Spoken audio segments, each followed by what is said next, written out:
I'm here to talk about success, right?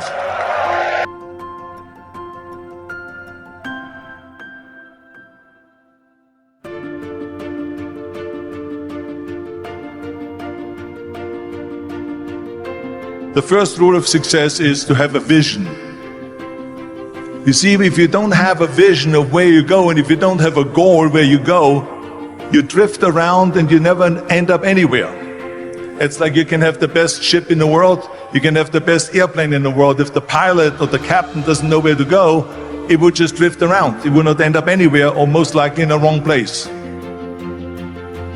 So I was very fortunate that I stumbled onto my vision.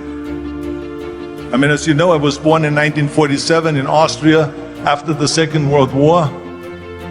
And I didn't really like Austria when I grew up. I couldn't wait to get out of there. I couldn't see myself becoming a farmer or a worker in a factory or anything like that. Even though my parents wanted me to stay there and have a normal life. My father wanted me to become a police officer like he was. My mother wanted me just to stay there and marry a girl with the name of Heidi, hopefully, and have a bunch of kids and run around like the Van Trapp family in The Sound of Music. But that was their vision, not mine. My vision was totally different. I felt that I was born for something special, for something unique, for something big. You know how great it felt that I knew where I was going? Imagine the majority of people don't know where they're going. When you have a goal, when you have a vision, everything becomes easy. Because remember that in America, for instance, when you study, you will see the percentage of people that like their jobs. 74% hate their job in America. That is not much different when you come to Europe. The majority of people don't like what they're doing because they're really not doing it because they didn't have a goal and they followed this goal. They just aimlessly drift around, and then all of a sudden there's a job opening, so they get that job because you have to work. But then when you work, it's a chore. It's work. It's not fun. So if you think about, only a quarter of the people really enjoy what they're doing in life. That is unbelievable if you think about it. So I felt so blessed that I knew what I was doing. It's like a medical student that studies and knows he wants to become a doctor. You know where to go. So I knew where to go. So people always ask me, when they saw me in the gym in the pumping iron days, they said, why is it that you're working out so hard? 5 hours a day, 6 hours a day, and you have always a smile on your face. The others are working out just as hard as you do, and they look sour in the face. Why is that? And I told people all the time, I said, because to me, I'm shooting for a goal. In front of me is the Mr. Universe title. So every rep that I do gets me closer to accomplishing that goal, to make this goal, this vision turn into reality. Every single set that I do, every repetition, every weight that I lift will get me a step closer to turn this goal into reality. So I couldn't wait to do another 500-pound squat. I couldn't wait to do another 500-pound bench press. I couldn't wait to do another 2,000 reps of sit-ups. I couldn't wait for the next exercise, for the next half hour of posing and all the kind of things that you have to do to be a champion. And with the age of 20, I went to London and I won the Mr. Universe contest as the youngest Mr. Universe ever. And it was because I had a goal. So let me tell you something, visualizing a goal and going after it makes it fun. You got to have a purpose no matter what you do in life. You got to have a purpose. So that's rule number one, have a vision.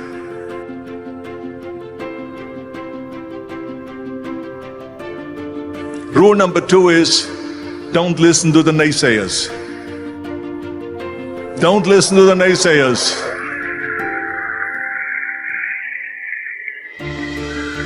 Everything I ever did, the thing that I heard out of people's mouth was, that's impossible. That can't be done. Or no. So whenever someone said to me, it can't be done, I heard it can be done. When they said no, I heard yes. And when they said it's impossible, I heard it is possible. I'm a strong believer of what Nelson Mandela said, that everything is always impossible until someone does it. Well, I'm going to be the one, I said to myself, I'm going to do it and I'm going to show it to them. Maybe it has never been done before. That's perfectly fine with me. But I'm going to do it. And I did not listen to the naysayers.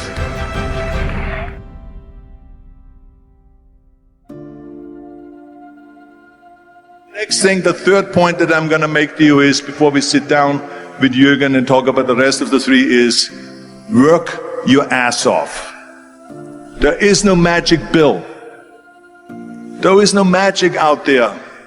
You cannot get around. You have to work and work and work. And it drives me crazy when people say they don't have enough time to go to the gym for 45 minutes a day and work out. Or to do something for 45 minutes to an hour a day to improve. If it is physically improve, or if it is mentally to improve. Imagine you read 1 hour a day about history. How much you will learn after 365 hours in 1 year. Think about if you study about the history of musicians, of composers, how much you would know. Imagine if you would work on a business, on some business that you want to develop every day for an hour. Imagine how further along you will go and get.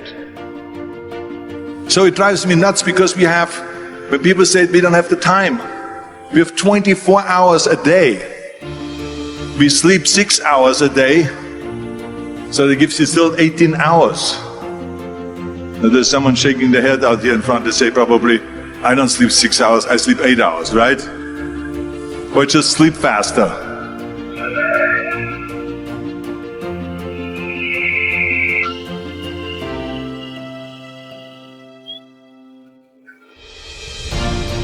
So we have 18 hours a day. The average person works around 8 to 10 hours. So let's assume it's 10 hours, so we have 8 hours left. Then you travel around an hour a day. Maybe 2 hours a day. So now you have still 6 hours left. So what do you do with these 6 hours? What do you do with these 6 hours? Then we eat a little bit, then we schmooze a little bit, talk a little bit to people and all that stuff. But you can see how much time there is available if you organize your day. So you got to work hard. I mean, let me tell you something. When I went to America, I went to college, I went and worked out 5 hours a day, and I was working on construction. Because in those days in bodybuilding there was no money. I didn't have the money for food supplements or anything. So I had to go to work. So I worked on construction. I went to college, I worked out in the gym, and at night from 8 o'clock at night to 12 midnight, I went to acting class. 4 times a week. So I did all of that. There was not one single minute that I wasted. I became very friendly with Muhammad Ali in the 70s. And Muhammad Ali worked his butt off. And I saw it firsthand. And I remember that there was a sports writer that was there in the gym when he was working out and he was doing sit-ups. And they asked him, how many sit-ups do you do? And he said, I don't start counting until it hurts. Now think about that. He doesn't start counting his sit-ups until he feels pain. That's when he starts counting. That is working hard.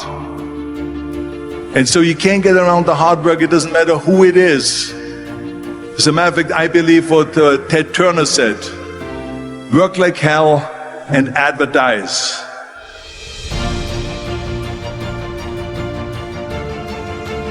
You get it? Work like hell, go to bed, and early to rise, work like hell and advertise. So you work your ass off, and then you let the world know about your work. That's what it is all about. Let people know. If you have a company, if you have a movie, if you're doing sports, work your ass off, but then advertise and let everyone know.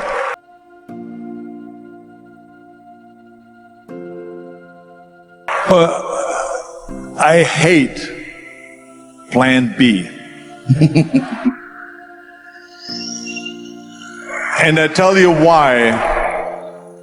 Because we have so many doubters, as I've said earlier, the no-sayers. We have so many of those people that say no and you can't do it, it's impossible. That is okay because we just turn off, as I said earlier, and we listen and we hear the no being a yes. You can't do it, you can do it, and all of that. So that is possible to do that amongst all the negative people around you. But when you start doubting yourself, that's very dangerous. Because now what you're basically saying is that if my plan doesn't work, I have a fallback plan, I have a plan B. And that means that you start thinking about plan B, and every thought that you put into plan B, you're taking away now that thought and that energy from plan A.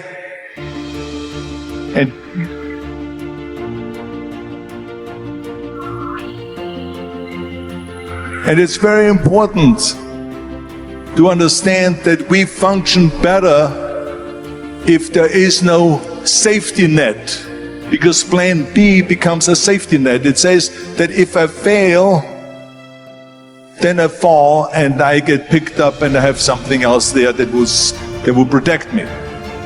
And that's not good, because people perform better when there's no safety net. People perform better in sports and everything else if you don't have a plan B. To me, it is very dangerous to have a plan B, because you're cutting yourself off from the chance of really succeeding. And the reason, one of the main reasons why people want to have a plan B is because they are worried about failing. What is if I fail, then I don't have anything else?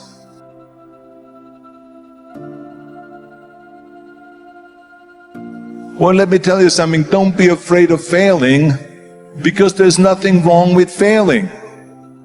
You have to fail in order to climb that ladder. There's no one that doesn't fail. We all fail. It's okay.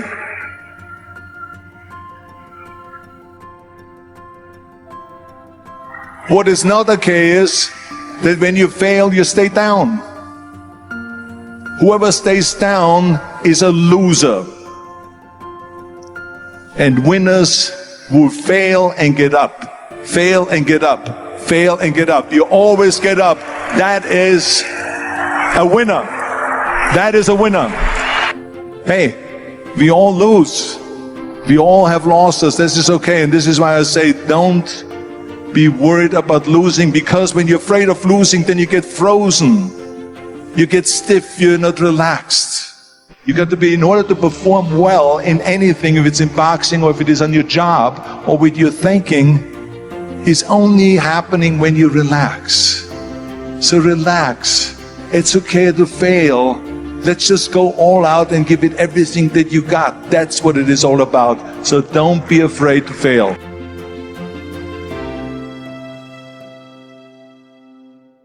This is one of my 6 rules to success. You can only feel complete as a person if you think about what can you do for your fellow member around you that maybe needs help. I felt like that everyone has a different motivation why you get into that.